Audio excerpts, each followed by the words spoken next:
On today's show, There are a pile of birds here, yeah. we tackle the best of fall. We uncover birdie nirvana in the heart of the North Woods. This is a grouse hunt to remember. My heart's racing. Then we trade in shotguns for fishing poles. And you'll get a sneak peek at the Midwest's newest state park. Northern Beer and your Minnesota Select GMC dealers present There you go. Due North Outdoors. Here are your guides, Bill Shirk and Laura Scher. Welcome to the show. We're glad you tracked us down due north. Yep, but first today we're headed to the deep woods of Canada, where the birds are flying. Okay, our bags are packed and we're headed to far northwestern Ontario, a roughly 10-hour drive north from Minneapolis, Minnesota. Our destination, a popular North Woods fishing lodge called Kabeelo. You're kind of unlimited in what you want to do, provided you like the outdoors.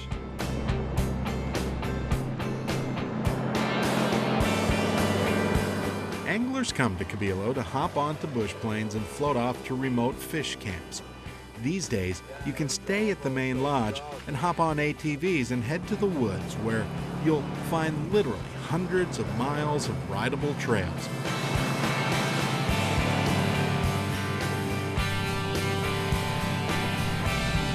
When you finally had enough of that, trade in your riding gear for Blaze Orange. No one knows hunting here better than Kabeelo's resident shotgunners, Mike Redcliffe and Julie Mawasaki. See you out there. We leave the main trails behind just outside of camp for what's called the Boulanger Trail, a somewhat secret spot that winds into Canada's nowhere. We ditch the machines, uncase our guns, and head east. See, up here, hunters walk the colorful fall woods in search of a Canadian delicacy. Both ruffed grouse and spruce grouse flourish up here. Plenty of good cover, few predators, and even fewer hunters. Grouse seemingly wander the woods just about everywhere we look. Amazing. There are a pile of birds here, yeah. There's a lot of food for them and everything. Wonderful territory for them. Which is why Mike and Julie hunt without dogs.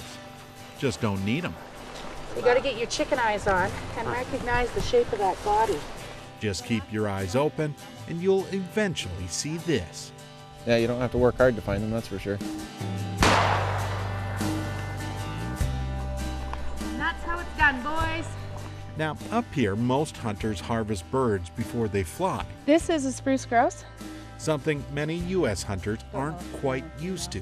The reason being is you're not getting as much lead in the bodies and headshots. Before we know it, dusk shoos us out of the Canadian woods. That's the beauty of grouse hunting. Next morning, I walk a birdie trail alone.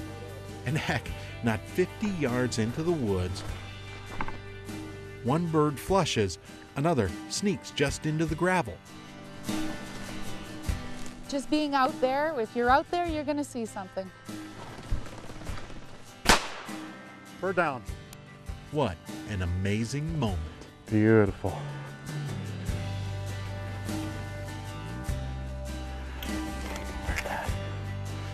My heart's racing. We're 2 minutes into our hunt. No joke, Canada's population of birds around Kabeelo seems overwhelming. We've got grouse everywhere. Good thing, too. They're too fast for me. None of them fly out, they all cut into the woods. That's the beauty of northwestern Ontario. Whether you walk the lonely woods or ride the endless trail, you realize part of this world is still wild and pretty darn wide open. Fall might be my new favorite season at Kabeelo. There's no one around, the colors scream, and the scenery looks still untouched. Get up here and you'll understand. Just don't forget the ATVs.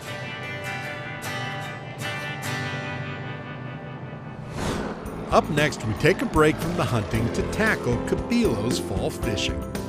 Due North Outdoors is brought to you by Joe's Sporting Goods, Strike Master, Aluma Trailers, and by Radco. Due North Outdoors is presented by Northern Beer. Okay, it's time to trade in the shotguns for fishing poles as our Kabeelo adventure hits the water.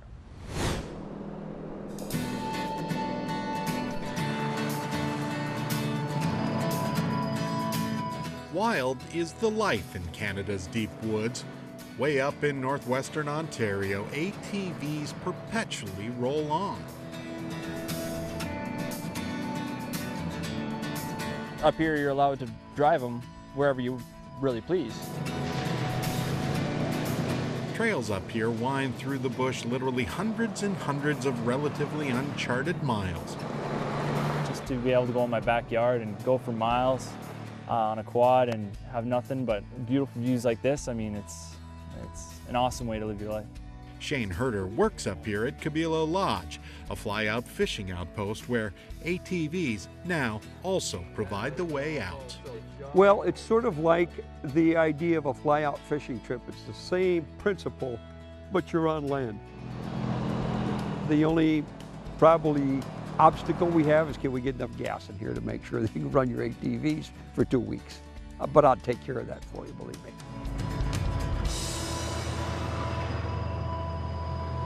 If you ever visit Kabeelo, you'll miss out if you don't trade in your ATV for another of Kabeelo's biggest machines. When that thing turns over, you got that choo-choo, choo-choo.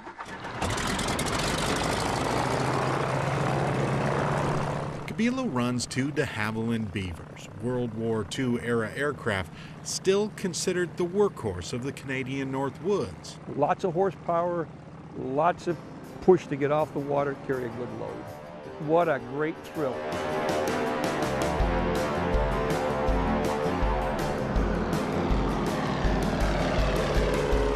Most guests fly out to one of Kabeelo's remote fish camps, roughly 20-minute flights from home base. Once the floats touch down on pristine water, I'm ready anytime you are, Dr. Bill. visitors do a lot of this, exploring places most anglers never see. Well, come off this point here, Bill, we'll have fish right there. Harold Lone owns Kabeelo, and he and I are kind of like old fishing buddies. Seems we act like it too. Here we dig deep into our Plano fishing box. Is that why the front of the boat was so low? Look at all that lead. All this stuff is unused. Up here, no lack of walleyes. Makes you forget the wind's blowing. Look at that one. Fish on! Oh, Get boy. the net. Now there's what we call a 4-pound walleye. Hey. Yep, doubles. Bait and a hook. Baiting, netting. She looked pretty nice. That's a beauty. One for my wife, Ann, whom I love dearly. See you, lady. Have a good winter. Most people still like the idea of going out, getting away, and being on their own lake. I mean, literally. I think that remoteness, that isolation, really has a strong appeal. Exactly why Kabeelo is the perfect place to ride ATVs. After all, I've been told on good authority, a rider could literally cross all of Ontario on nothing but trails. That's a roughly 700-mile trip. And here's the thing, if getting on an airplane isn't exactly your thing, no sweat. Kabeelo sits on one of Canada's single best fishing lakes. This lake is full of some of Canada's biggest and baddest northern pike. He's not the biggest, baddest mofo you've ever seen, but he's got attitude. And attitude is a good thing up here. Just don't forget your sense of adventure. You're kind of unlimited in what you want to do, provided you like the outdoors. And it's be an awesome getaway if you're really into, quadding. It's perfect.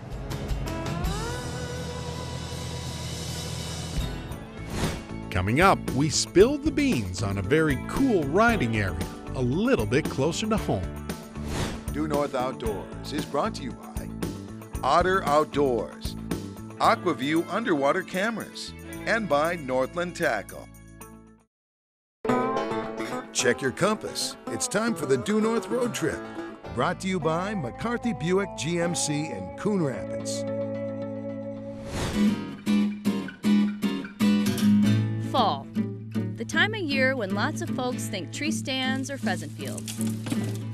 But over in central Wisconsin, fall means a trip to the woods on ATV. The area just east of Hayward, Wisconsin is home to one of the state's most complex system of trails. Literally hundreds of miles of old logging roads, most of them open to ATVs. But here's the catch. Many of these trails lead to hidden lakes. Guide Brian Porter hits these trails and lakes in search of muskies. His niche is catching them on the fly. Each morning he ties heavy flies and packs heavy 10 to 12 weight rods with sinking lines. So next time you want to find a new spot in the woods, think Wisconsin's ATV trails around Hayward. That's today's Due North Road Trip. Today's Due North Insider is presented by Rapid Marine.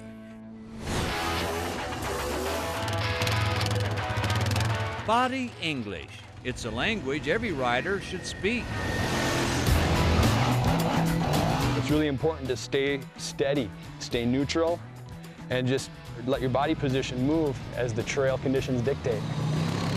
ATV riding is an active sport, and body position plays a key role when you ride. Take the standard riding position. You want to be in what's called the attack position. It's the attack position. It's almost like you're doing a bench press on a weight bench. You don't want to be down here chicken winging it. You know, you need to be up, having a nice firm grip, but a relaxed grip. Basically, you have most leverage in your arms when your arms are up, ready to go. The bars are going to jerk back and forth, but you're going to be ready for any kind of bumps that hit you. The basic attack position changes in turns. You're going to lean in and adjust your body weight. Look ahead through the corner. Always lean into a corner. If you watch the pros ride, they lean way inside. You're going to take turns. On these sport quads, especially at high speed, you got to use some body weight. Hills are another place where body English improves the ride. Always shift your weight towards the hill. That helps stabilize the ATV. Head up a hill, lean forward. Head down, get your body back. But what about rocks and ruts? Well, you want to be up on your feet. Get up off the seat. Your legs can act then as shock absorbers. And also you want to have a nice firm grip of the handlebars because your front tires can, as they're following the ruts, they can change direction suddenly, and you want to be prepared for that. Bottom line, fluid motion and proper positioning means control on the trail.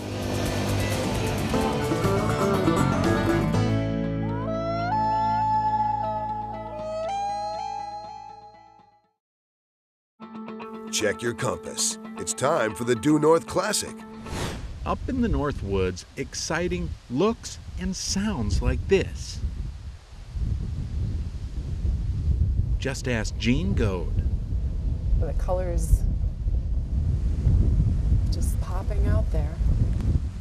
On a cool fall day, we picked the trail less traveled, but only for now. Right up here, this overlooks some of the lowlands in the park.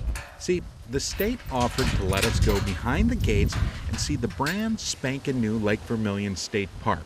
It's designated, but not yet designed or developed. But it's all in the works right now. So this is the old cabin site. There used to be a cabin here. You can see the remnants of a fire pit down there. And this is now a day use area where you can come by boat to picnic. So this is another one of the old cabin sites. The view is just spectacular. And since it's already been cleared, the DNR may look at putting some campsites here or a camper cabin or something. The new park property sits along roughly 10 miles of Lake Vermillion.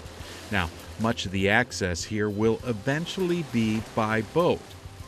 U.S. Steel used to own all the land, but sold to the state of Minnesota. 3,000 acres just waiting to become this.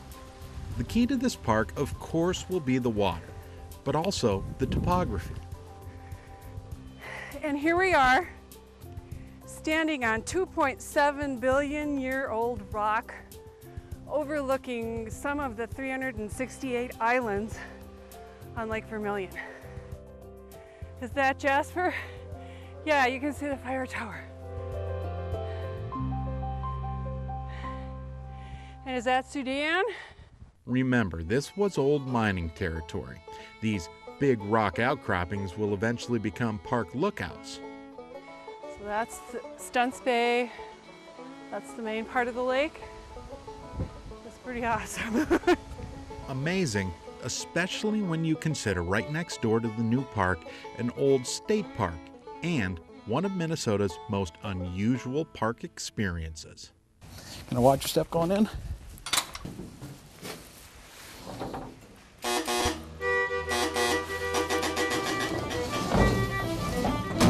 At the Sudan mine, visitors drop for nearly 2 minutes into the earth on a dark and not so silent ride. Just traveling half mile underground is very unique in itself. You just don't have that opportunity most places.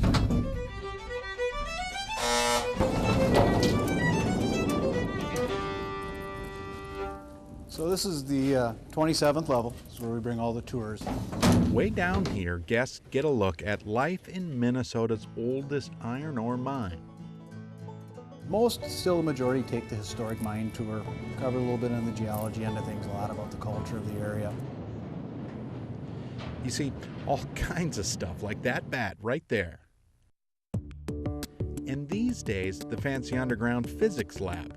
While it's way too high-tech to explain in a few seconds, let's just say University of Minnesota researchers down here play around with things called neutrinos and protons and even cosmic rays. But most folks come underground for this, the old mine tour. Watch your step here. And all the cool old mine gear, which even now still runs for guests. Typically we run about 35,000 people underground. One of the scary parts with the new state park next door is we could see a huge increase in that traffic load. 3, 4, 5, 6. This will work in there. A good problem to have. 2 state parks, Sudan and now Vermillion, suddenly joined as one destination. Between the 2 parks right now, we're looking at approximately 4,000 acres of property, which includes 10 miles of contiguous shoreline on Lake Vermillion. Oh, and the park will include these old boathouses out behind the Sudan Mine State Park. The boathouses on Stunts Bay, from best we can tell, there was a few boathouses going back to the early turn of the century, 1900. Those shacks were used by U.S. Steel and its employees. Now, they're on the National Registry of Historic Places. You saw the property today. It's gorgeous. There's a lot of opportunities for recreation as well as just getting people to experience that lake experience and getting up north. Next up, a plan for the park. At this point, no deadline for an opening. It can be tough to wait on this project, but fun to see what the park looks like now and to dream of what it might be just a couple years from now. We just don't have that opportunity anywhere else in the state to have a state park on the shore of one of the larger Minnesota lakes.